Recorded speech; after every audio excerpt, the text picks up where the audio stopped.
Build your better breakfast at Subway with the tasty 250 combo, a 16-ounce cup of freshly brewed Seattle's best coffee, and any delicious egg muffin melt. And don't hit the snooze on this deal. Right now, come in before 11 a.m. for a $5 footlong breakfast sub. Subway, eat fresh.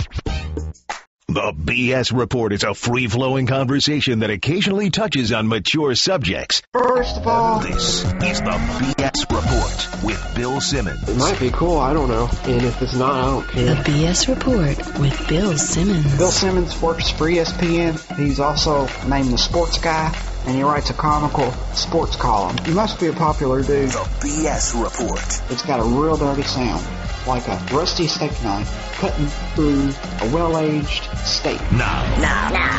Here's Bill Simmons. Welcome to the BS Report.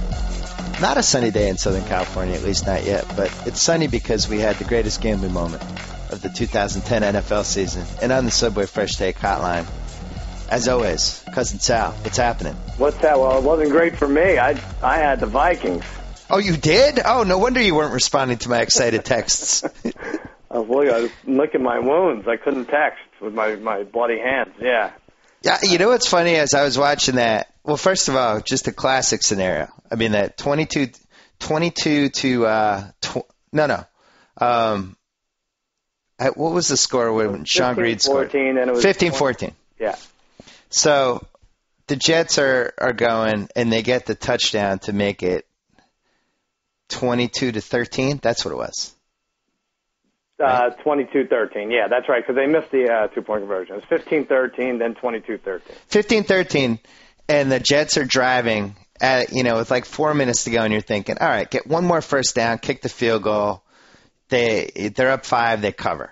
Mm-hmm. But no, Sean Green has to run in for the touchdown. So instantly, the Vikings are going to come back down and score, and it's going to be a 2-point game, which they Way do. too much time. Yeah. Yeah. So now, as they're scoring, I'm thinking, all right, my only chance here, because there's no way the Jets are going to come back down and then kick a field goal. They'd run out of time. Now my destiny is with Brett Favre.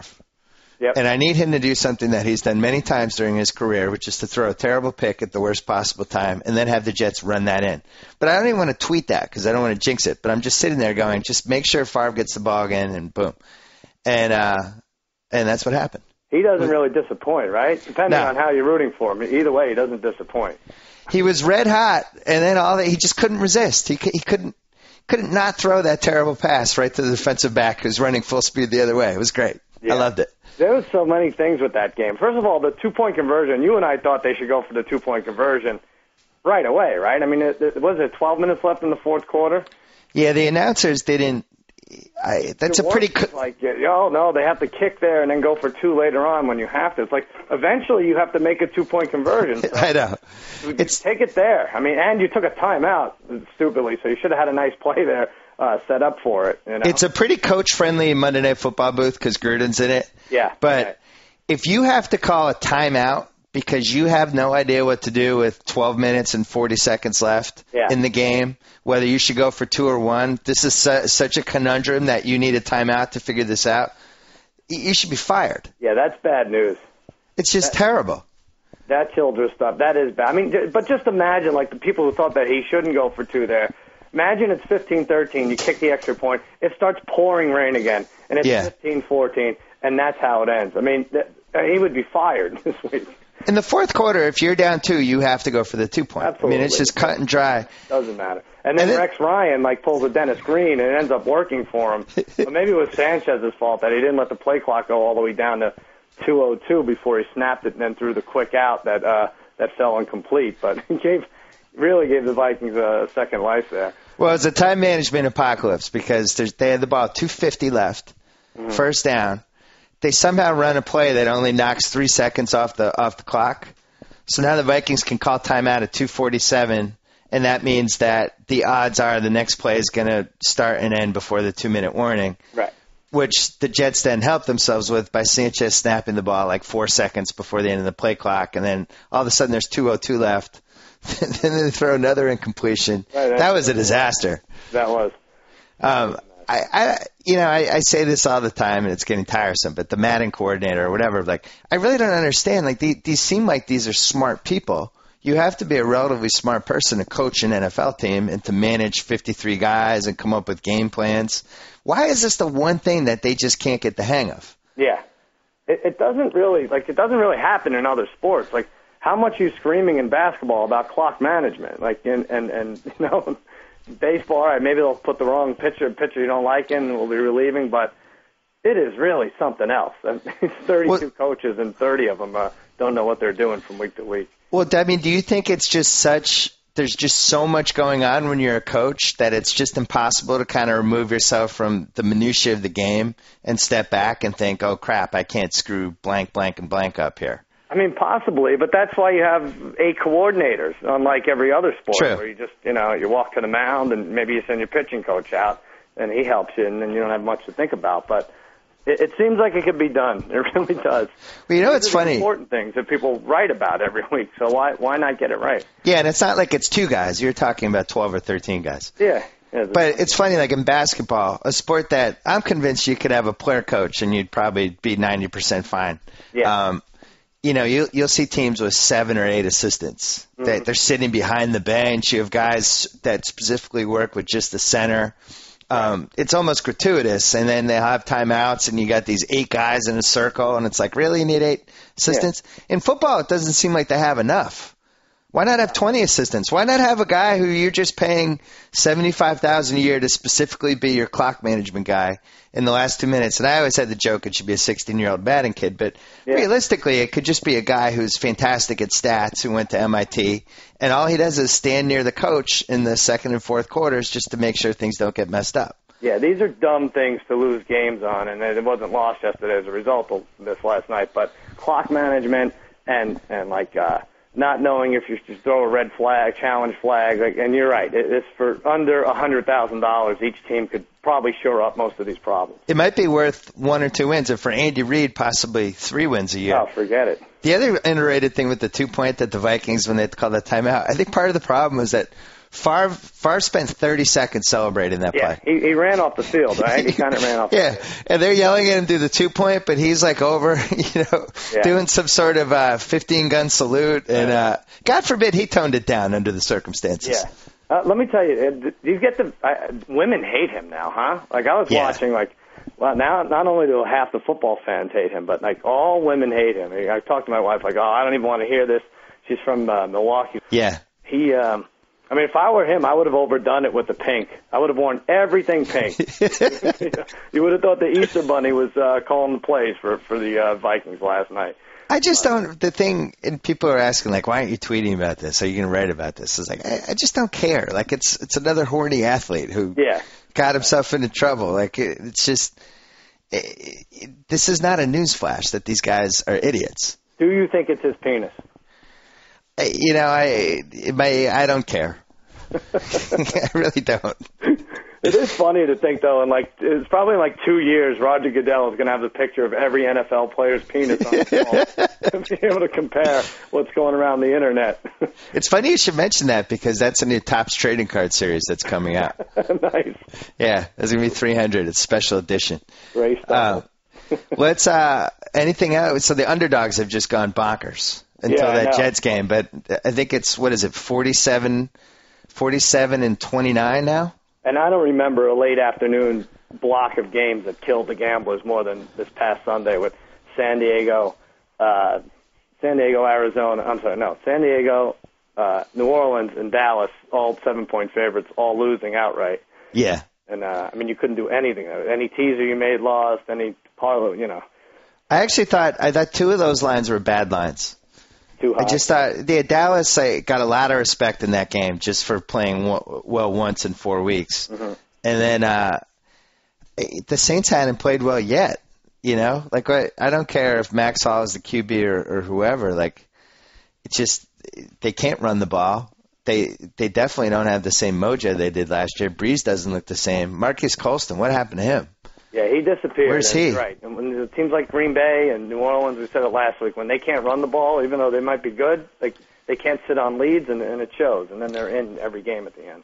Yeah, I wrote my quick explanation for the Green Bay pick was that they can't run the ball, and I don't trust Mike McCarthy. Yeah. And that was yet another game that they had that they blew. And at some point, I don't know what it is about Mike McCarthy, but he never gets thrown into the group of coaches that we always make fun of. But I'd like to throw him in there officially. Let's throw him in. There's room. We have to make room somehow. How many times in a row can that team lose a game because they had 18 penalties, or blow a 10-point lead, or blow the overtime, or make the one crucial? At some point, it starts to reflect on him a little bit, I think. And I texted you Sunday morning. I'm like, boy, this Packers game seems like the sucker bet of the week. Yeah, it did. On the road, and they couldn't hold on. They didn't want to score after that first half. Is there, I texted you about this. The AFC is 1.5-point favorites over the NFC for the Super Bowl. Yeah. Is that the lock of the year right now? Is there an NFC team that you feel like is an even matchup against the AFC right now? I don't feel like there is. I don't either. The only thing I worry about is, do you get your money back if the NFC doesn't send their representative? Like, what if they just feel too bad? Our team's going to get beat up too much, and we don't feel it's safe. Well, I was texting with one of my Minnesota friends last night. They're doing the sky is falling. If you're listening at home, we do a lot of texting. We do a lot of texting. Yeah. It's better than calling because your wife doesn't know what's going on. The Vikings fans are in sky is falling mode now, and to me, it's like I think 9-7 is going to get at least one wild card and possibly two here. So I don't think nobody's season is over because it's so easy to get to 9 wins, and especially when they get Sidney Rice back, I think that offense is going to be pretty good. They incorporate Moss. I would not rule them out. I wouldn't rule out your team. You wouldn't. Your season's not over until you lose to my beloved Cowboys, and I guess we'll get to that. That's the Vikings-Cowboys matchup. I think you need to lose 8. You need to lose 8 games to officially be out of the NFC playoff race. The AFC is different. I think that's going to be 10 wins minimum to get in the playoffs. Yeah. But I think the NFC is, and then you might see, the NFC West. I still think 8-8 or 7-9 could do it for the division, which is embarrassing. Absolutely. All right, let's go, Lutz. All right, San Diego at St. Louis. Well, who are our bye weeks this week? The byes are Atlanta, Buffalo, Carolina, and Cincinnati. Ooh, Atlanta and Cincinnati were two of my favorite picking teams. What about Buffalo and Carolina going against? Well, Carolina going against, yeah, but I like going against Cincinnati too because they've been overvalued this whole season. People finally realize Palmer's stakes. I've been saying this for 5 weeks. It's not fair that they get a bye. Yeah. What's the first game? San Diego at St. Louis. I mean, the Chargers do this every year. They always go 2-2 or 2-3, and then they turn it on. Yeah. And St. Louis just looks like. I mean, this line should be. I'm going to say San Diego by 5.5. Well, here's the thing. San Diego was given Oakland 6, right? And they lost. So I thought it would be 6 also, but it's 8.5. So I take that one. So they're saying, that's pretty interesting. I guess St. Louis is so banged up, maybe they're just thinking it's over. San Diego's high-powered offense should score twice as much as the Lions scored against St. Louis. We can agree. Points.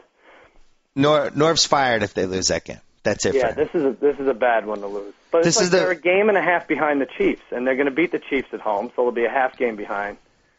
But yeah, we're getting into must-win territory. I mean, every year it's rumored that he might be in trouble, but I think we can safely say he's done if they lose this. They feel the pressure. They signed McNeil, or they're signing McNeil to a 5-year deal. So Detroit at the Giants.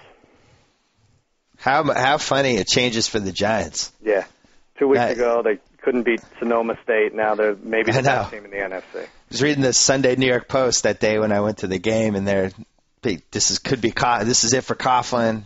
Now all of a sudden they're the Super Bowl team. Who's playing the Giants? The Lions. I wish the Lions had it in them to win on the road, but they don't. They could take this. Yeah, they could make it. They're a little frisky, the Lions. I thought that was impressive last week, and also Calvin Johnson now I think has had like 7 touchdowns taken away. Yeah. Is it nobody? He could have 15 touchdowns right now if everything had fallen into place. I'm going to say Giants by 8.5. All right, I said 10.5, and it's 10, so I get that. These lines are high this week. Yeah. Well, I mean, I guess you have to do it when a team hasn't won on the road in like 25 years. So. Yeah, but if the underdogs are 18 games over 500, does it make sense to jack the lines? That's true. Yeah. I think it'll be a close game, and they'll lose in typical Lions fashion on the road at the end. Baltimore at New England. I just want to say I just could not be happier to have Deion Branch back in my life. Is that true? Or you're being sarcastic, right? No, he was one of my favorite Patriots. Oh, every Patriot fan loved him. He was not only did he come through in big games, but he was the most beloved teammate other than like maybe Bruschi and Vrabel on that entire team. Just a good character guy. Brady's favorite receiver ever. But how you gave up a draft pick for that? How are you going to make up for that? I know. Yeah, they did it. So it ended up being Branch and a third for Moss and a fourth, and a nice little chemo session getting rid of the Moss cancer. Yeah. Let me just say this, and this will be my I told you so for the week. But after week 2, after Brady signed that big contract, I told you, I said that whole thing. I said, Kraft doesn't know what he's doing here. He's got to sign both of them. This is like going away on business and bringing home a toy for one kid. You did say that. Yeah, you said it. And you said something like, no, I'm not worried about Randy Moss at all. He's content as long as the team is good. He's content. Yeah, I did say that. And then something about Ewing theory. And then I checked out. But yeah, I might have changed my opinion on that. Yeah. I guess the problem is the team wasn't that good, and that's when he checks out. Yeah, maybe. He needs to have a good situation. It was after a win. I know, but it was a win then. He had no catches and missed about 5 blocks. Yeah. To me, this is just a textbook classic. No way it's not this number. It's New England by 3. Yeah, you got it. I went lower. I said 2.5, but it's exactly 3. I will say this. I don't think you can beat the Ravens by doing one thing, and this is why I picked them last week against the Broncos. I don't know if the Pats can run the ball, and if they're just going to throw it every down and do the 5 wide receiver thing, and I don't know if you can beat Baltimore's D that way. So I guess we'll see. But I think Baltimore's better. I think they might be the best team. Yeah, they might be. They just take care of business. But this might just be one of those games that the Pats owe them, for the miserable performance they put on the first round of the playoffs. The Ben Jarvis, Green Ellis, Danny Woodside. I don't know if you beat the Ravens with those guys. Yeah, that's rough. I still think Pittsburgh's the best team because I think when people realize, I used to see people just haven't really put enough thought into it, but the Roethlisberger jump, it's got to be worth 13 points a game. I mean, I know. I'm kind of hoping they collapse with him. I know it's not going to happen, but it would be funny. Yeah. Well, that's the next game, Cleveland at Pittsburgh. Hey, what do you make of Peyton Hillis? I mean, have you ever seen somebody just steamroll? He steamrolls the D-line. I like him all right. He knocks over 270-pound linemen. They go backwards. It's unbelievable. I remember. I mean, he's almost a better version of Allstott from what I remember. Yeah, right? or like Brandon Jacobs. I feel like he's better than him. I don't understand how that guy's a throw-in to the Brady Quinn trade. Yeah. Like, I don't understand how you have that guy in practice every day and don't play him. It's just confusing. I don't know if he's a good fantasy start this week, but no, I'm going to say Pittsburgh by. Oh man, it's definitely double digits. Pittsburgh by 12.5. Yeah, you were much closer than I was. I said 9. I don't know why. I thought along the lines that all the dogs are covering, but you say 12.5. It's 14. Yeah, that makes sense. Delhomme was awful last week. Well, and now it's Colt McCoy, right? Is that what I saw? Oh, no. Yeah, I think that's what I saw. Oh, God. They're throwing him to the Lions, or the Steelers, as the case may be. But wow. This is a suicide freebie. Well, so how do we throw that? All right, so we have one team for our 3-team tease. Now we just need 2 more.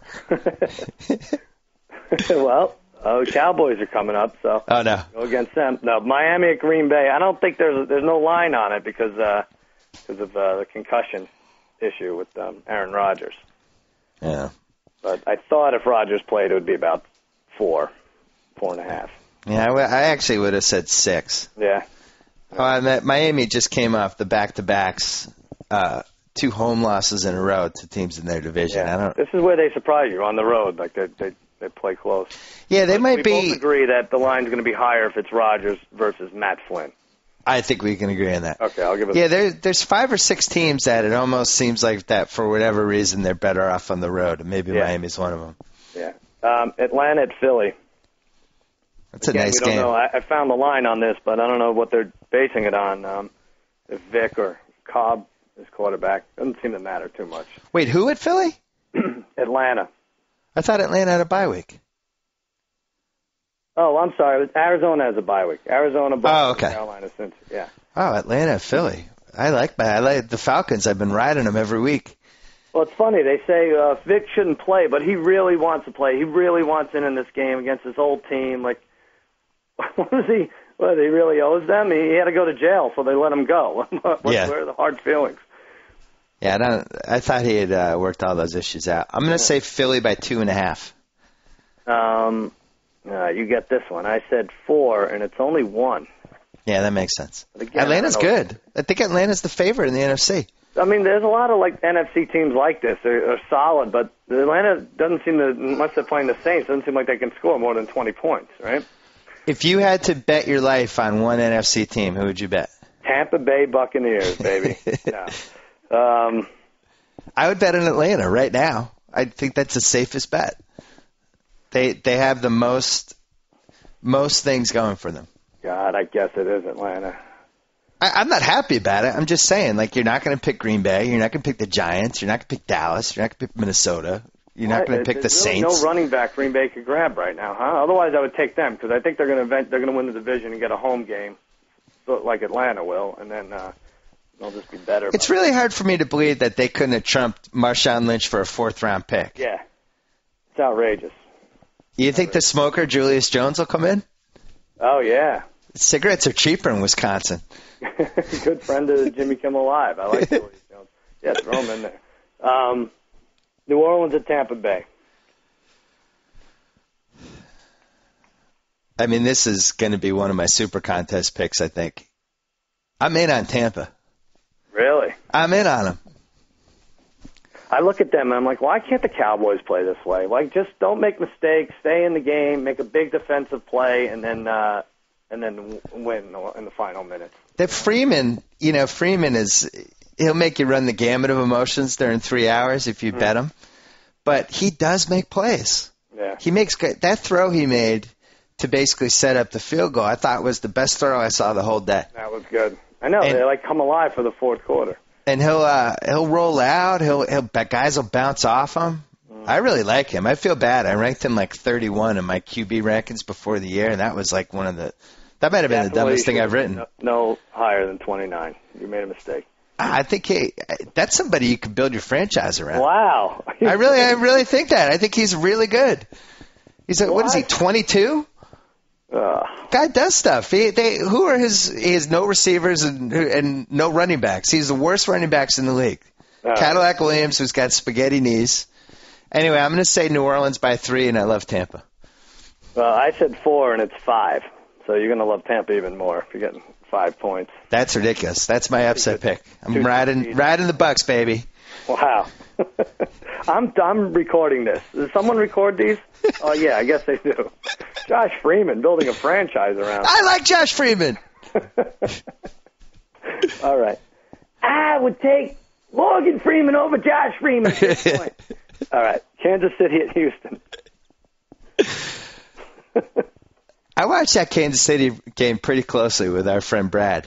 Yeah. Who made a cameo at my house on Sunday. And Kansas City played better than the Colts in that game. I know that sounds weird because they lost by 10, but they really deserve to win. They definitely deserve to cover. It really came down to the fact that Matt Castle just sucks. Yeah. He couldn't complete a pass, and then the one time that he actually threw a pass that was on target, Dwayne Blow dropped it. But he dropped 3 of them, yeah. But it seemed like if they had just said, you know what, we're going to run the ball every down. Mm-hmm. That's it. We're not even going to give that – because they would run the ball. It would be 3rd and 4, 3rd and 5, and then he'd throw an incompletion and they'd have to punt.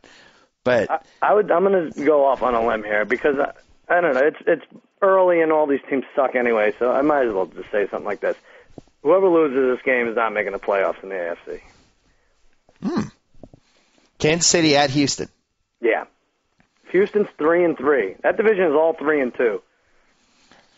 I will say with Houston, and this is the one thing I worried about when I picked them over the Giants last week, and I did like them. Andre Johnson's clearly hurt. I mean, we didn't fully realize that until the Giants game, but he can't move anymore.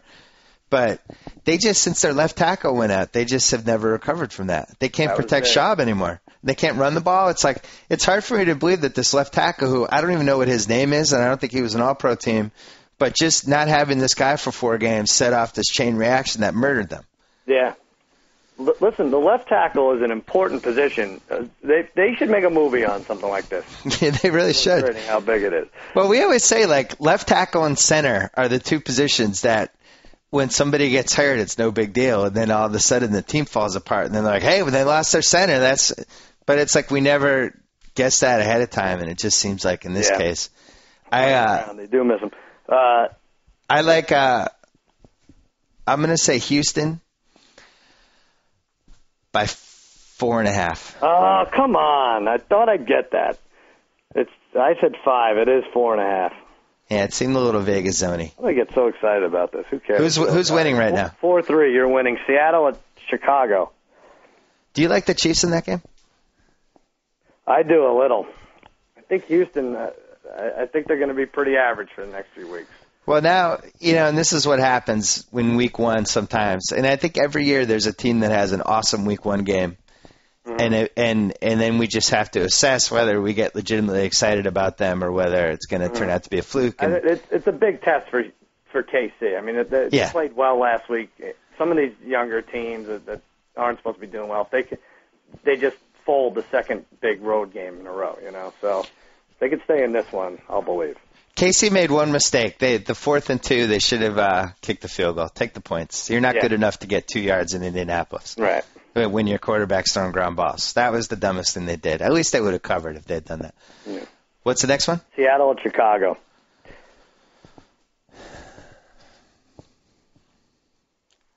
What an awful game that is. I'm going to say do we have Cutler or we don't have Cutler? I think they're counting on Cutler with this line. I think we have Cutler. So I'm going to say Bears by 3.5. Oh, wow. I said 5, and it is 7. I wasn't counting on the Bears giving 7 the next 5 years. I can't. But I think everyone's on to the fact that Seattle doesn't try in their road games. I don't think that the Bears should give 7 to anybody. It's too high. Yeah. All right, late afternoon, Oakland at San Francisco. Freaking Oakland. Of all the years the Pats have their pick, and all of a sudden they're like pulling off upsets. They're starting to come alive. Oakland at San Francisco, huh? Yeah. I wouldn't assume San Francisco is going to win this game. They might not be as good as Oakland. Fun weekend for the Bay Area. Yeah. I mean, I just can't accept the Niners giving more than 3 points to anybody after what we witnessed. But I'm going to say Niners by 3. All right, you're off there, too. I said 4.5. It's 6.5. Wow. You like a lot of underdogs. They're 0-5. How can they give 6.5 to anybody? You're going to have a nice parlay this week with Oakland, Seattle, Cleveland, and Detroit. That's the dumbest line of the day.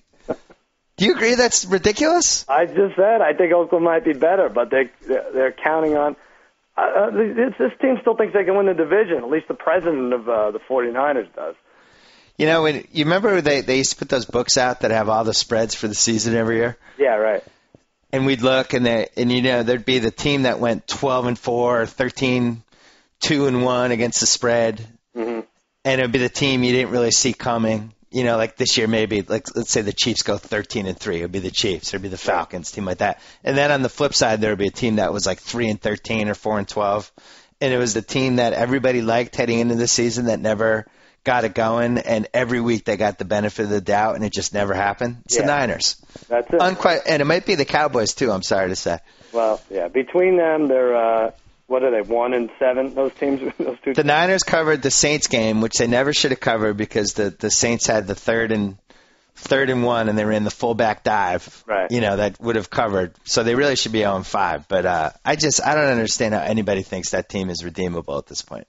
No, that's bad news. Alex Smith or not, that team, that's too high, that spread. All right, Jets at Denver.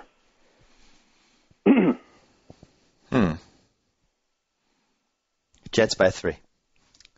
Yeah, you got that exactly. I thought it'd be 1. And I like Denver here. I like Denver in this game. Well, watching Revis last night, Revis Island seems like a place that a lot of people can go visit right now. Yeah, no kidding. Am I the 9,000th person who made that joke? We can get a timeshare there? Revis Island's very inviting these days. It's getting shoved down by Percy Harvin. Yeah.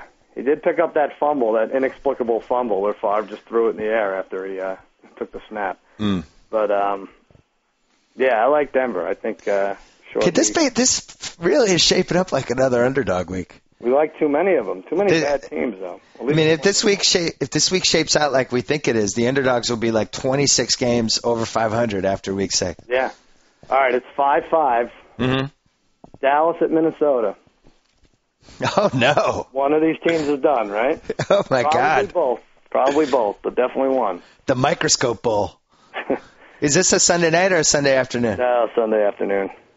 Oh, my God. Are you going to just stay home for this one?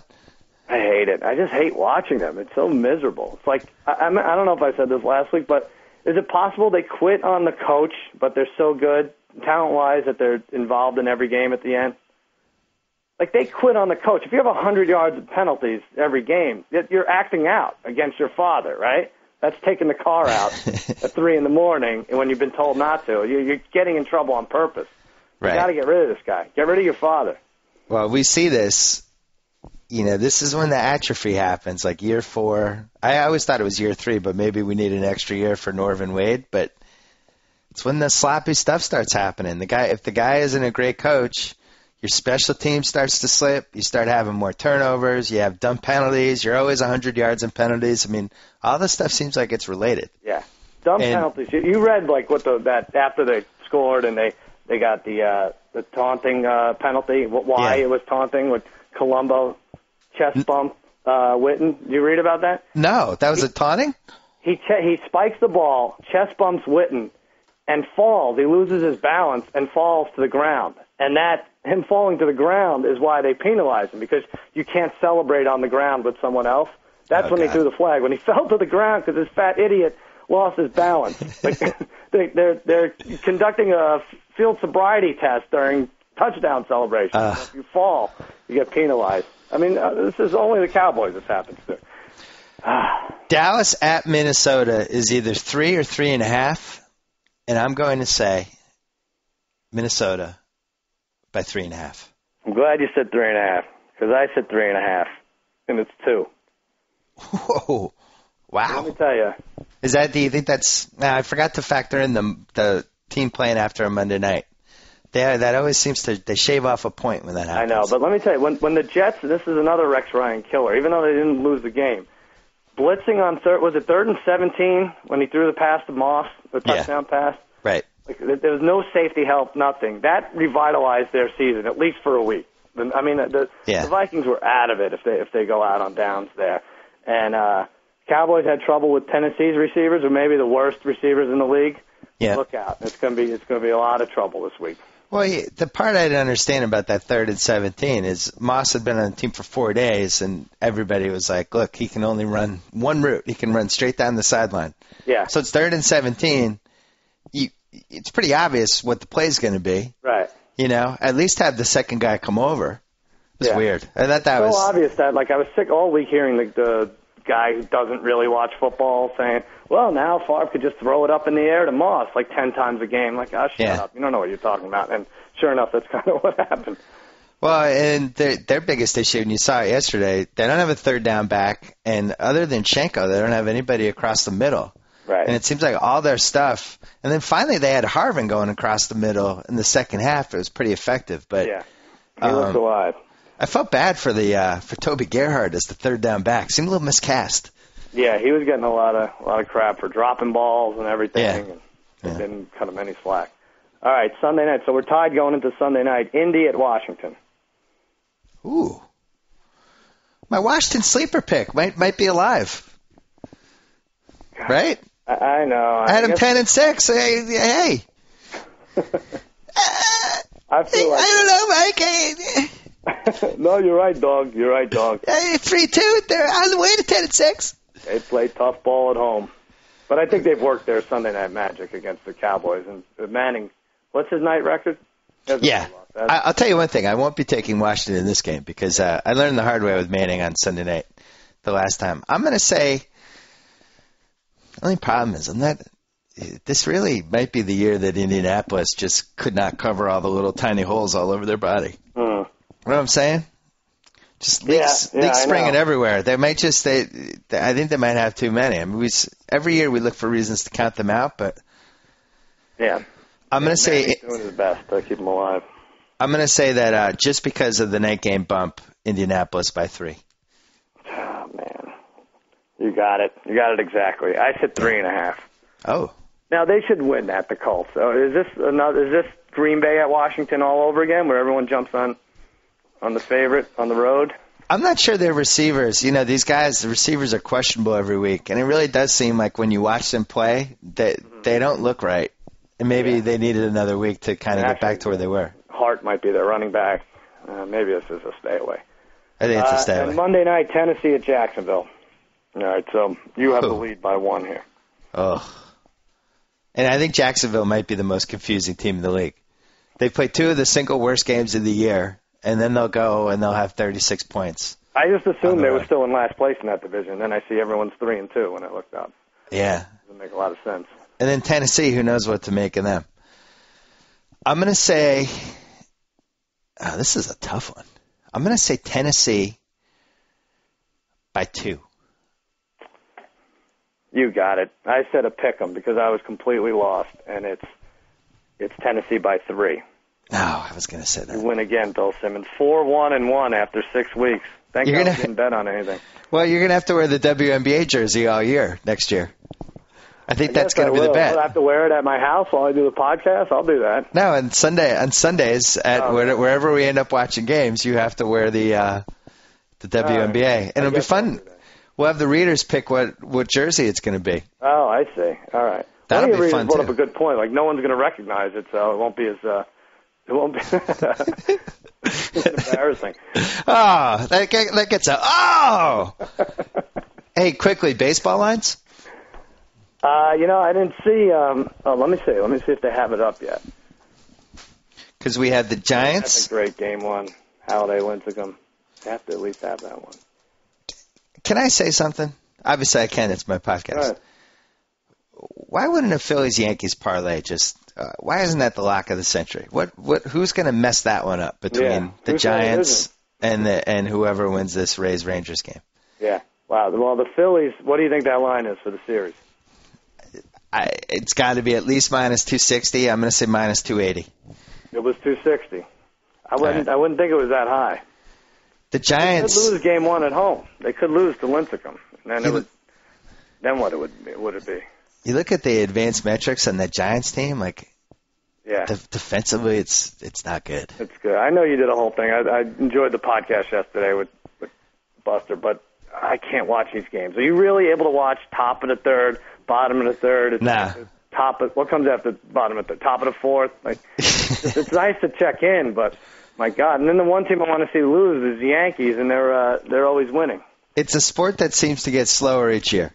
Yeah. And maybe the length of the games don't change that much, but just the pace of it, just something feels different. I've been jumping I love baseball, and I hate when people say, "Oh, baseball's garbage." I mean, it's a pure great game, but maybe it is time to take a page out of the NFL's book and move to an 18-game schedule.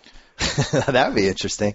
I find myself, I'll flip back and forth, and like for something yesterday, Derek Lowe had the no-hitter going. So, now I'm watching until he gives up a hit. Right. But then if, as long as it's close and you flip back, make sure there's not bases loaded or second and first no out, stuff like that, you don't really watch. Or at least I don't until it's like 7th or 8th inning. Yeah. But then when it got into, I thought the 9th inning yesterday was really compelling with Wilson.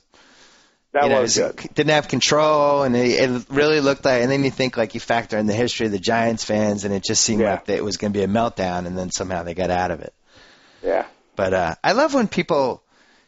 This is funny. This will happen in sports sometimes. I mean, the best one ever was the year Jeff Hornacek retired, and it was like nobody retired that year. The NBA people were like, and it's our last chance to see Jeff Hornacek, and it was like, what?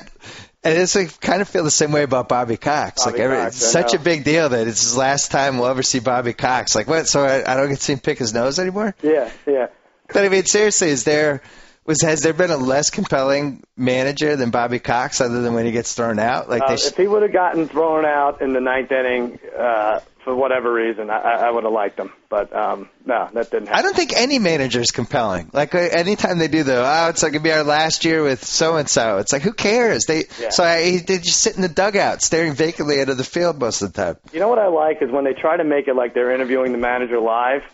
And it's taped? Yeah, but you see the pitcher walk behind him. Yeah. And the pitcher's like, he's on the field. Like, how's he doing this? I know. Baseball's very lucky. Every seventh game has started with the sixth-inning no-hitter. In trouble. We're taping this on a Tuesday morning. I would love to see the Rangers make it just because I love when fan bases who haven't had a taste in a while get in. And I think if you have Texas in there and then you have San Fran who has, secretly tortured. I'll root for Texas, too. But don't you feel like Cliff Lee will lose a game and then that'll be at the Yankees? A free pass to the Yankees. Well, worst case, I like that Tampa. I like the players on the team. I like watching them. But I just think that their home playoff games are so depressing for some reason. They're opening up the top tier of that. I know. Whatever. So yeah, that'll help. Well, at least they have I guarantee the people in Tampa are more excited about the Bucks. I'd bet anything. I guarantee they're more excited about Josh Freeman than this Game 5. I don't know. You're going to get an extra 9,000 elderly couples there for Game 5. Cousin Sal, anything to plug? Jimmy Kimmel Live, Bruce Willis, and Gabourey Sidibe on this week. So that's fun. I think they're dating. And I'll be guessing lines at the Giggle Gulch in Topeka. 2 shows Friday night. What do you think our cousin's reaction to the Courtney Cox-David Arquette split is going to be? That's rough. That is rough. That was one of his favorite celebrity couples. I know, and she was on a month ago, and everything seemed to be in good shape. But my wife was all kinds of fired up for that one. Really? Yeah, just that she thinks now Cox and Aniston are going to unleash it. They're going to actually do the Cougar Town thing together. Really? Yeah, they're going to go out and do remember when Lance Armstrong and Matthew McConaughey were running wild there? That's her prediction for this. I just read Brett Favre sent Courtney Cox a picture of his penis. And on that note, Cousin Sal will talk to you next week. All right, buddy. All right, we have a little extra time, so I thought we'd call my Yankee buddy JackO, see how he's feeling heading into round 2 of the baseball playoffs.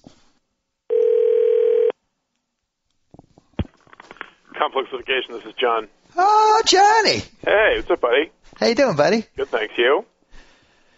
You know. Yeah, I know. I don't have a dog in this race, Johnny. I understand. And the dog that I want to root against is just, you tanked September so you could play the Twins, let's be honest. It's looking more and more like that might have been the case, yes, indeed.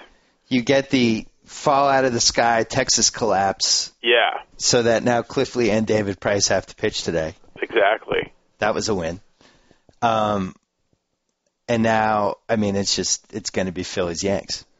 It's looking like that way. I mean, it's going to be kind of like, I shouldn't get too far ahead of myself. Let me put it this way. There's a strong possibility that could be the case, yes.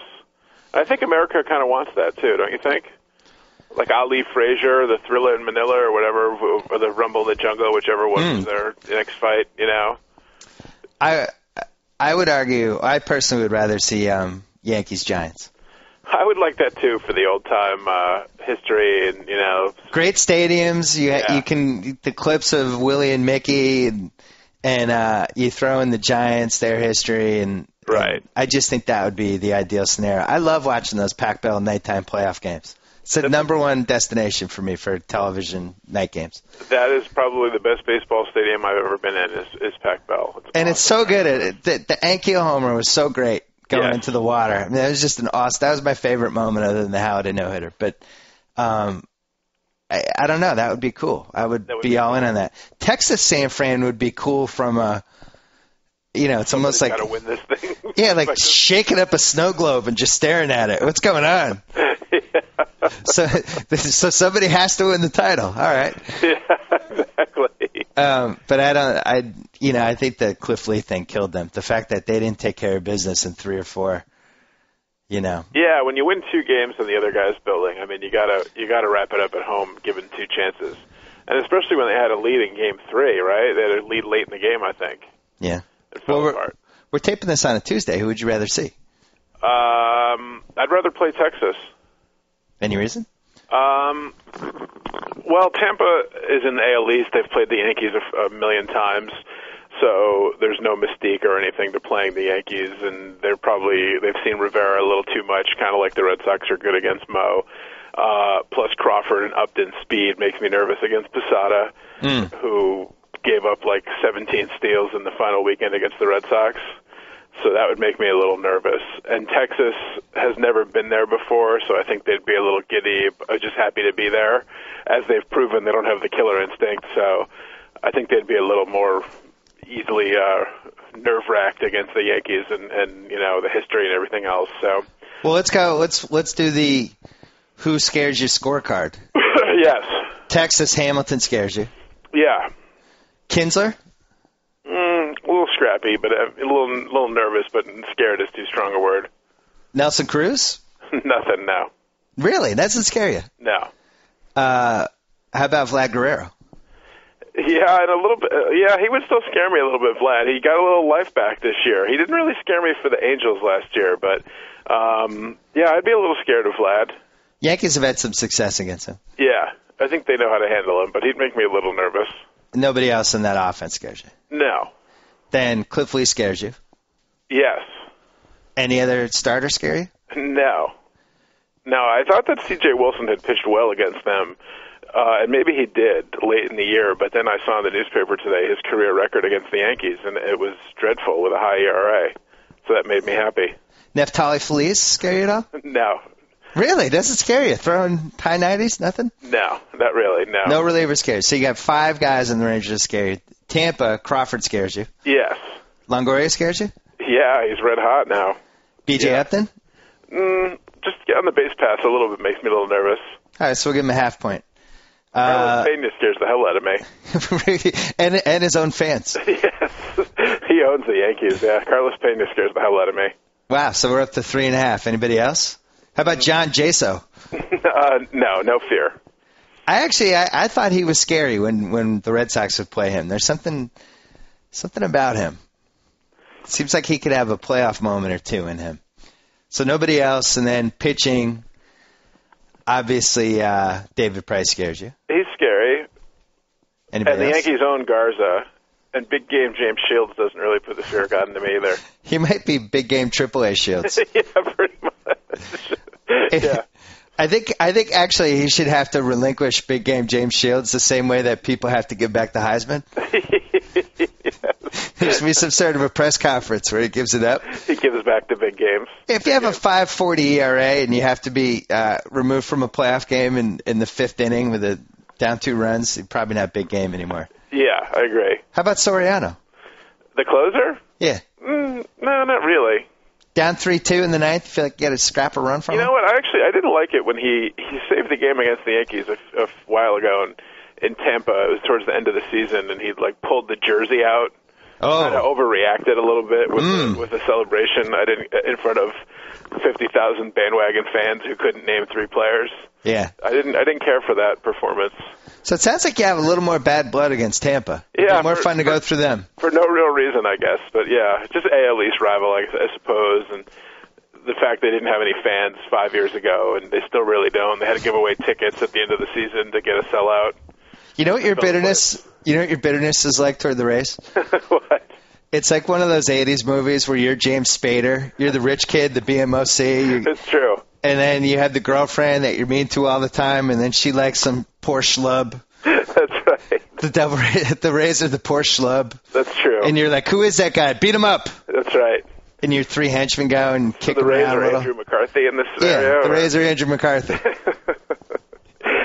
and conversely, I went to Game 3 of the ALDS, and I just feel bad for the Twins. I can't engender any kind of hatred or bitterness or even dislike. I just feel bad for them.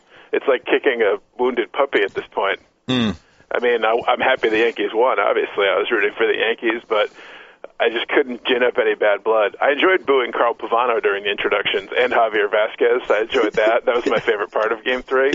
You booed Javier. Isn't he on your team? Of course I did. Oh, all right. Trust me, I wasn't the only one booing him. Why was he introduced? That seems like a bad idea. They they introduced everybody. I mean, the funny thing was the Twins introduced their major league coordinator the coordinator of Major League Video. I mean, I usually do the trainers and the assistant trainers, but I'm like, really, the video guy? Yeah, raucous crowd for whatever the guy's name was. Yeah, exciting stuff. So they introduced everybody on the 40-man roster, and that included Carl Pavano and Javier Vasquez. That was your first playoff game in the new joint. It was my first one in the new joint. Yeah. How did it compare to the old joint? The crowd was into it. It was a lively crowd. It was, it was easy to be raucous because the Yankees had already won the first two in Minnesota, so the crowd wasn't over the top, but they were into it. It was good, a lot of noise, exciting. Same level of noise as the other one? Same, does it feel like, from a stature standpoint, feel like as big of a deal or not really? It was tough. It's tough to gauge it because it's only the ALDS. The crowd has to kind of work its way up. The bleachers did get into a thing with Denard Span in center field. Yeah. Where they had a bad word chant going, and they had a lot of back and forth, and he was kind of, we had really good seats, so we were down the third base line, but you could see that he was interacting with the bleacher creatures, and not in a good way. Oh, no. The bleacher creatures were, like, all over him, and a variety of chants. I couldn't quite make out everything, but they were singling out Denard Span for some bad behavior. Was it awkward when they draw the chalk outline at shortstop for Jeter before he runs out? Don't say that. I'm curious. Come on. He had a nice play deep in the hole. Jeter. Deep in what? It's the captain. Deep in what hole? You know, he's got the most hits ever in the history of the postseason. Yeah, because it's 3 rounds now. I know. Those stats are so stupid. Like, they always bring those up. Like, I mean, it's just ridiculous. Mickey Mantle has 18 postseason home runs, and somebody passed him, but all of his were in the World Series. Yeah, all these postseason stats are ridiculous. It hasn't gotten to the point in the stands yet with Jeter where it got with Bird in '92 when he had the giant back brace and he couldn't move anymore, and it was like, oh, God, oh, no, Larry. He's on fire in the postseason. He's hit over 300. He's had hits in every game, I think. So Jeter's back, baby. Come on, it's his time. He's hitting over 300. They played 3 games, so he's, 3 for 10? It doesn't matter. He's all right. So you're happy with him? Yeah, absolutely. I had Buster on a Columbus Day podcast yesterday, and he was saying that he does not think Jeter will get more than 3 years, $45 million. I disagree heartily with that. He asked me my prediction. I said 3 years, 75, and he's like, no way, it'll be 3 years, 45, and if he doesn't take it, they'll ask him to shop for another offer, and he won't get one. And he'd have to then crawl back with it and accept their offer then? I don't know. My whole point was it seems like he should have a little goodwill built up since '96, right? I think they're going to give him whatever he wants. They'll give him 4 years, $100 million for past service, and because he's a captain. The itchier problem becomes whether they somehow guarantee him that he'll play shortstop. I mean, if he's like a Cal Ripken deal where he gets to call his own shot on when he leaves playing shortstop, or he just stays there for as long as he wants. Buster and I, we didn't argue about it, but we had a good debate about it.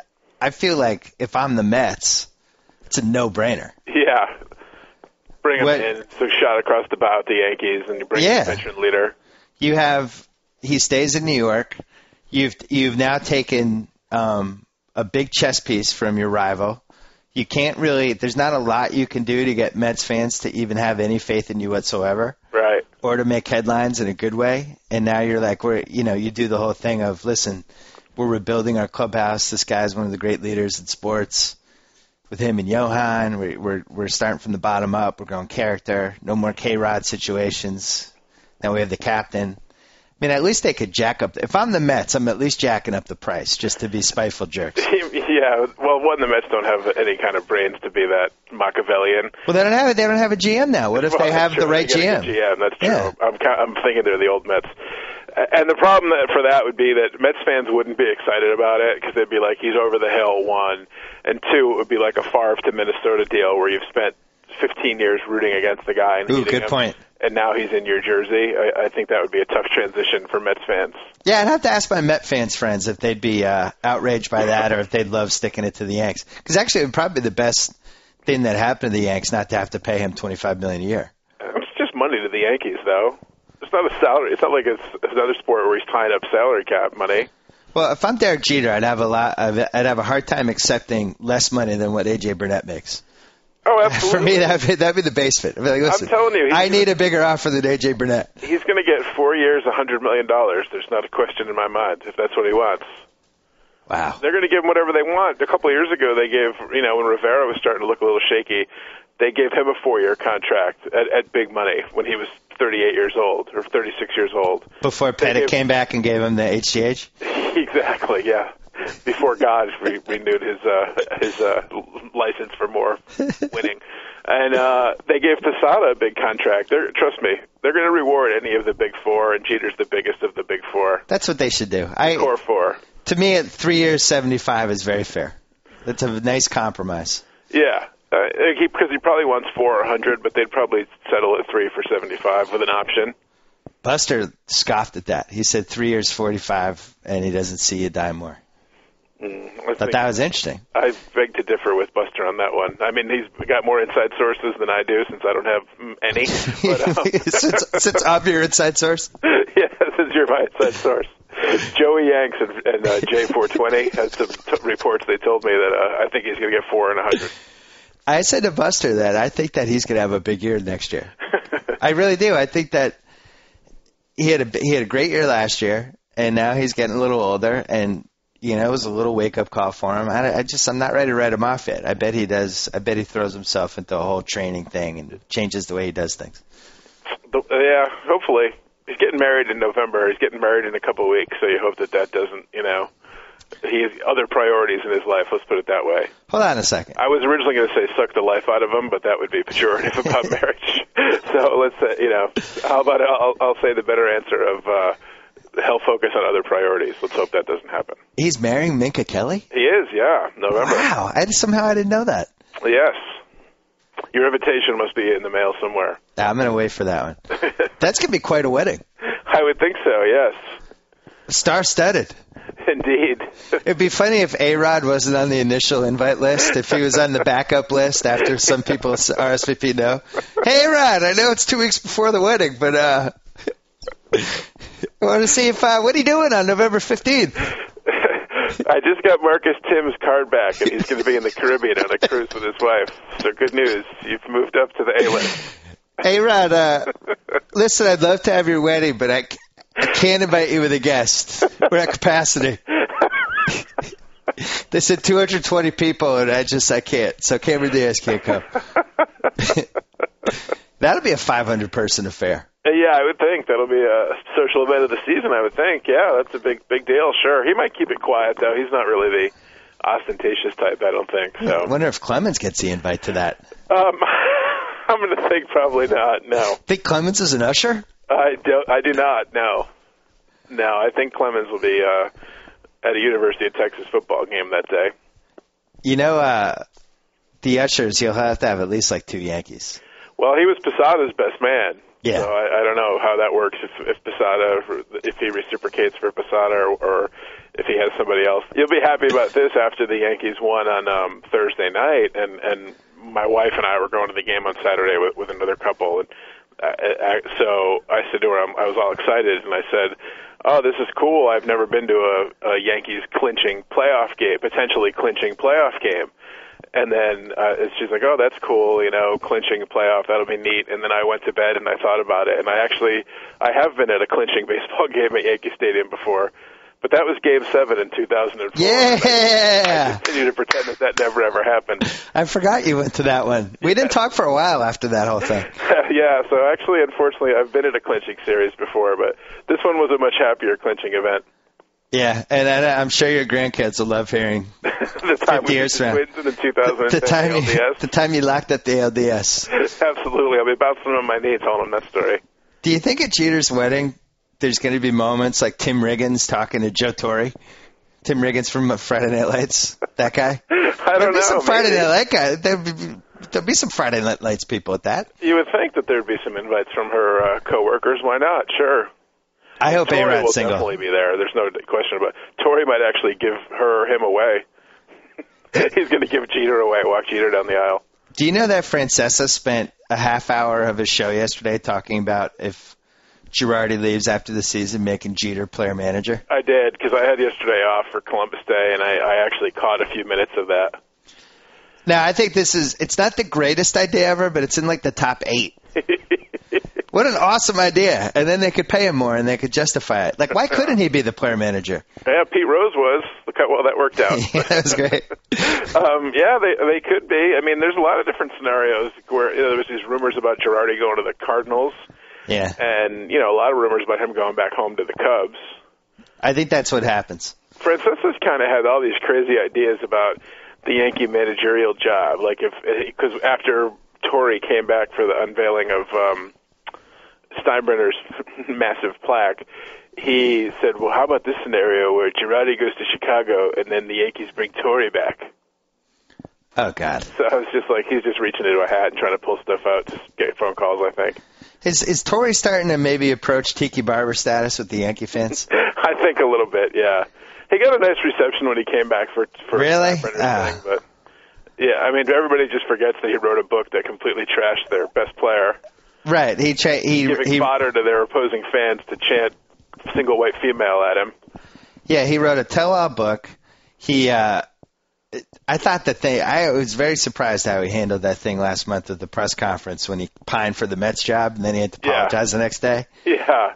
Jerry Manuel's like, hey, I still have the job. Exactly, I know. Everybody knew he wasn't going to have it in 2 weeks, but just wait until then. I know I'm not going to have the job, but I still have it. Exactly. Hello, the Mets have a manager. Job's not open.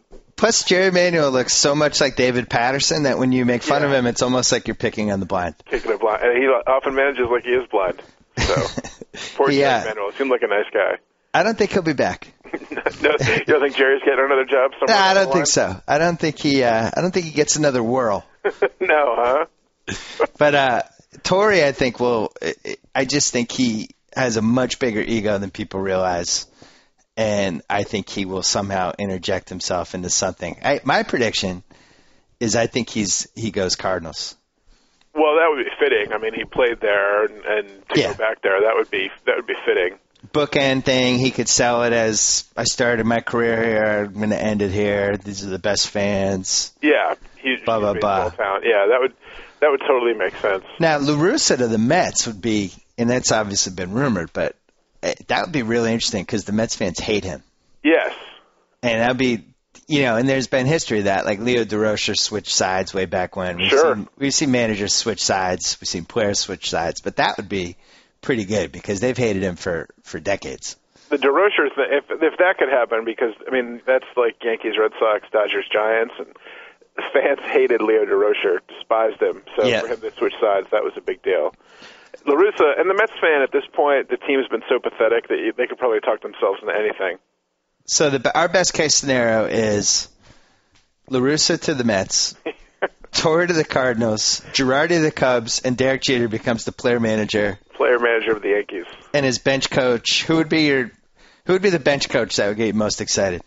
Well, in Francisco's scenario yesterday, the theory was that Tony Pena would remain as the bench coach and kind of guide Jeter through the managerial waters. That's not fun. What about Jim Leyritz? I think Jim may be otherwise occupied. Gooden, Straw? No, maybe Gooden could be the pitching coach. How about, who would get you excited? Brocious. The thing about this scenario is, I mean, has Jeter ever expressed an interest in managing or shown? I mean, I know he's the captain, but I mean, I guess the strategy of the play in Oakland where he was in a spot where nobody thought he should have been and he made the play on Jeremy Giambi. But, I mean, is there any, great strategy that we've heard Derek express before? I'm dying to see it happen because it would help my point that managers really can only mess things up. And if you just have a manager that, just filled out the lineup card and didn't try to get too crazy and was actually on the field, sometimes the managers will give the catcher signals from dugout. Yeah. He can just do it from shortstop. I don't know. I don't think it would work. I think it's hard to go if you're like buddies with all these guys and you become the boss. And I just think there's too many awkward scenarios there, situations. Yeah, see, I got to be honest. I don't think it'll work either, but I wanted the Yankees to do it because I think it would mess them up. Yeah, they wouldn't. I couldn't keep it going. I don't know who they would pick as the manager if Girardi leaves. It would make me nervous. the team that should do a player manager thing is not a team that is a contender. It should be a team that's, a 65-win team looking for some sort of gimmick to get. Yeah, the Nationals or somebody. Or even better, Florida making Hanley Ramirez player manager. Plus, Florida could save money that way. They wouldn't have to pay one guy for 2 jobs. And I think it's the only sport where you can have player managers. Is it well, Bill Russell did it in the NBA, right? Is it not allowed anymore? Yeah, it's illegal. Oh, really? Because I always thought for Phoenix, actually Alvin Gentry's good, but I think Nash could easily be a player coach. There's no question in my mind he could do it. In football, you couldn't do it because then if the player got a concussion, who would lead the team? Well, football, yeah, there's no way it could happen in football. Hockey, the coaches are like not important, but they're also important because they're just sitting there and yelling out lines, but you couldn't yell out a line if you were on the ice, so I don't know how that would work. Did it ever happen in hockey with like Phil Esposito or anybody? I don't think so. I don't know. It seemed like, I don't know, maybe not. I was, how MSG shows these weird sports movies once in a while? So Sunday night I'm flipping channels, and they have this movie on called Rocket. And Rocket? Yeah, it's an autobiographical sports movie about Maurice Rocket Richard. Really? And it's done in French Canadian. Nice. So it's dubbed. And it was, as we would call it, a grape hologram. I'm just like so confused by it, so I have to start watching it. And, sure. And it was actually really well done. Really? And the hockey scenes were great, and it was kind of riveting. I'd never ever heard of this movie.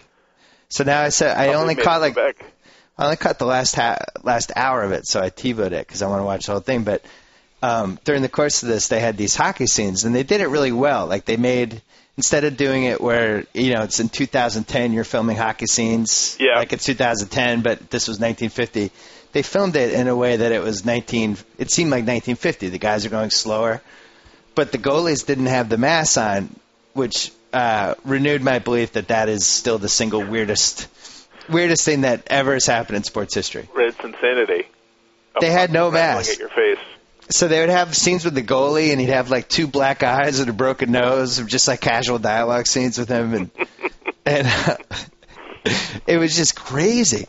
That's awesome. I recommend the Rocket, or maybe it's just called Rocket. Anything else? Jersey Shore, JWoww's going to wrestle. She what? JWoww is going to wrestle on Thursday night on TNA. Oh, really? For $15,000, she's going to break her wrestling virginity. The only kind she has left. I set you up for that one. Yeah, that was on a tee.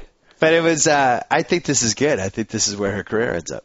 Well, it's pretty much that, or opening Walmarts, I think, is where it's headed next, I suppose. One of those. She doesn't really need $15,000 though, does she? Don't they make a lot of money now? Maybe she has an eye on a wrestling career, Johnny. Can't turn it down. I suppose it could all go away tomorrow, so you might as well cash in while you can everywhere. You couldn't have been pleased with the Situation's treatment of women last week. I did not care for the Situation's performance. I all season I've enjoyed the comedic stylings of the Situation, who seems to understand, that he's a self-parody. But that was troubling last week. It was bad, forcing himself on women and then just sitting there staring into space and trying to steal Vinny's girlfriend, who I think is only Vinny's girlfriend, so she can get a modeling career out of it. But it was a troubling performance by the Situation. Forcing himself on Snooki was bad all around. I got to say, watching it made me think like he had been in the house for a couple weeks. Yeah. And he realized near the end that he hadn't really had a big season. Right. He hadn't been the center of a plot, or nothing had really happened other than Angelina had hit him that time, and maybe he needed to step up his game, and he stepped it up inappropriately. Yeah, that wasn't a good call, though. That was not good at all. No, what about bad. It was sad. What about the challenge? Kind of like Don Draper and Mad Men earlier this year, just doing things you didn't want to see him do. All right, well, that's a good way to get out on this. We'll get out right after we talk about this. So Mad Men. Yeah. And if you haven't seen it yet, spoiler alert, just end the podcast now because this will be the last thing we talk about. We only have one show left. I know, the finale. I have a lot of questions unanswered, Johnny. There's a lot of things that need to be wrapped up. First of all, can we agree that the grandfather molested Sally Draper and Betty Draper? I didn't think of that, but something's not right there. All those scenes with the kid and the neighbor kid in the football jersey, Like every time that kid's on the screen, I get creeped out. I was just waiting for him to do something inappropriate with Sally Draper. I just didn't know what was going to happen there. Yeah, and it's not even creeped out in a good way. It's like your skin crawls the entire time. Thank God nothing's happening. Sally Draper has turned out to be the star of this season. He grows up to be David Berkowitz, I think, or something. It's not good. His name's Glenn? Is there a Glenn serial killer? I don't know. They should have named him David just to mix it up. Yeah. I agree with you. It's very creepy. And also, I've gotten strangely attached to Sally Draper. I know. You had some comments about you thought she was the star of this year so far. Yeah. I think she's been the breakout. Yeah. Her and the tall secretary with bad teeth who threw it at Don Draper. Yeah, she's I don't understand the attraction there. They could have got a better looking actress for her now. There's something very sexy about her though. I guess so. I like when Don was just like, they're working on plans and she's just thrown at him. He's like, all right. He's like, I can't do anything to screw things up now. And then she was like, come on. He's like, all right. Yeah, okay. Yeah, twist my arm. It did take a lot of twisting. I think she touched his arm. Yeah, the old Don kind of came back there for a while because it was like he was with her and then he went home and the psychiatrist was there waiting to give him some other business in more ways than one. And he was like, right on. I was like, yeah, that a boy, Don. Yeah, and you could tell with the secretary, with what's her face, the psychiatrist, the psychiatrist that there's just a tiny little component missing for him. Yeah, she doesn't do it for him. She's like too good or something, I think. Good on paper, but something's missing. The fact that she didn't want to give him the other clients or anything, Don wants you to not be afraid to break the rules. Yeah, he doesn't like to hear about integrity. No, he doesn't. No, he doesn't care about that. So how do you think this plays out? I don't know. I kept waiting for some signs last night that they were going to come back from it, some big account. I mean, I keep seeing things online or read things different places where they keep saying, well, maybe Conrad Hilton will come in and, there wasn't enough Conrad Hilton, so he'll have to come back and save the day somehow. But, I don't know if that's the case, if he parachutes in and says, I decided to give you the Hilton account after all, or I don't know. Matthew Weiner or Weiner, whatever his name is, he's smarter about these things than I am, so he'll throw some curveball at us. I mean, last year you didn't know what was going to happen when the British company was really taking over and they were going to move in, and they came up with the scenario of everybody quitting or getting fired and starting their own firm, so maybe there'll be some happy ending this time too. See, I'm confused because I mistakenly read something about the final episode, which is that it's centered around Don Draper taking a trip with his daughter. Oh. Like a driving trip where they're in the car a lot. So I don't know how that works with what's going to happen with the company. Like I thought when he did the play in the newspaper renouncing tobacco, that somehow that was going to lead to this flurry of new business, and people thought that was a great play, and that saved him, but it didn't really materialize. And we also have the Jones fetus thing in play. I don't think that abortion happened. Oh, really? Oh, no. I don't. I think that baby is growing. And it's holding a bottle of whiskey in her womb right now. Yeah. It's half Roger Sterling. I love Roger. He's the best. He really is the greatest. I love the thing of the night when he's like, I have to go learn a bunch of people's names that I have to fire. Yeah, I know. He's the best. I also like when they give the guy's name is John Slattery, and occasionally he'll direct, and it reminds me of back in the day when Priestley used to direct 90210. Yeah. And you watch like, oh, John Slattery directed this one. It's just very conventional. There's nothing at all directory about it. Yeah. But the other thing with Draper that I didn't see coming was the heroin. Oh, yeah. That was a bummer. That was really a downer. I didn't think that was going to end well. I thought something bad was going to happen there, too. That was just depressing. That was a bummer. I do think he has his mojo back. Yeah, he definitely does. It's the cigarette ad I liked. Yeah. Yeah, see, this is what I was going to tell you. When the Bobby Kennedy, when he called and it turned out it was somebody. Yeah, the guy from the rival agency. The fake accent sounded like what we used to do with my Kennedy's picture in college. It really did. And we were watching it, and they said, please hold for Senator Kennedy. And I was watching it with my wife, and I went, hurrah. Hurrah, hurrah. And then the guy really did that on the phone. She looked at me like I was psychic. I was like, I'm like, is really the actor that bad? But then it was a fake Kennedy thing. That might have been our single favorite drunk joke. Absolutely. The best was when we went down to D.C. to visit our buddy Rooney, and we did that all day long, pretending to be Ted Kennedy, walking around Capitol Hill. For the listeners, I had a picture of the three Kennedys, which was a great picture. It was them outdoors, and they're all laughing. And we used to hold the picture in front of our faces and make up fake captions for it, like, hey, Rod, and then I told her to leave. And they're all like in mid-hysterical laugh, right. And you just knew that the story was totally inappropriate. And we never got tired of coming up with fake scenarios. Absolutely. Love the Kennedys. Good stuff. You know, on Twitter yesterday, I'm down on Columbus Day. I just don't think he deserves a holiday. Okay. You know, you read history books, and first of all, a little overrated. Yeah, he wasn't looking for it. He stumbled upon it. Thought it was India. Yeah. He gets some credit, but... And you're half Italian, Simmons. You're going to pay for this from the Italian community. Listen, this is why my words carry more weight, because I love having an Italian holiday, but... this would be like me bashing St. Patrick's Day, which would never happen, by the way. Well, listen. You throw in the Indian genocide. Yeah. That's got to be factored in. Sure. It's weird that... I'm not saying he doesn't deserve a holiday, but it's weird that he is one of the ones and that we're all good with this. Like, if we had some sort of committee and we're like, all right, what are the must-have holidays? You know, obviously it would be Christmas, Memorial Day, July 4th. Sure. Veterans Day. But Martin Luther King Day, I think definitely. Yeah. President's Day is a little weird. Why is that a holiday? Well, because it used to be Lincoln's birthday and Washington's birthday, and then they combined it into one because they didn't want to give you 2 days off in February. I don't know, Johnny. Now it's like they didn't want to call it Lincoln-Washington Day, I guess. Although they could have, so now it's like just all presidents.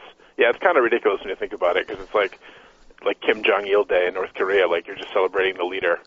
It's a little weird. And then I think I was talking about this on Twitter yesterday, and I think 9/11 should be a holiday, and it's weird to call it a holiday because that. Well, it's like Memorial Day and Veterans Day. It's a day of commemoration. Unfortunately, we've gotten away from that, but yeah. Yeah, I mean, and people would say, well, you could have said the same thing about Pearl Harbor, you know, and now Pearl Harbor is something that our generation it's not a big deal to, but 9/11 is. So how do you every time we have a massive tragedy, does that become a holiday? So here's my plan, Johnny. Yes. So we have our established holidays. We pick the staples: July 4th, Christmas, so on and so on. We leave 2 wild card spots open. Okay. And then the president, at the end of December every year, he announces here are the wild card holidays for this year. So let's say 2011, 10-year anniversary of 9/11. Mm-hmm. That should be a holiday. Now 10-year anniversary, we get that day off. So now he says, you know what I'm going to do this year? Labor Day. It doesn't really matter what Labor Day is because we're not celebrating a specific day. It's Labor Day. Yeah, they would never move that, though, because it's like the unofficial end of the summer and before kids start school. You make that 9/11 kind of that day. All right, well. And then you move Labor Day to Columbus Day. And what do you do with Columbus Day? Columbus is out. He's out. But he can come back. If in 2092, the 600-year anniversary. Okay, he gets a day. He's back. It's Columbus Day again. And does the president just decide on the wild card himself, or is it like a national vote, or?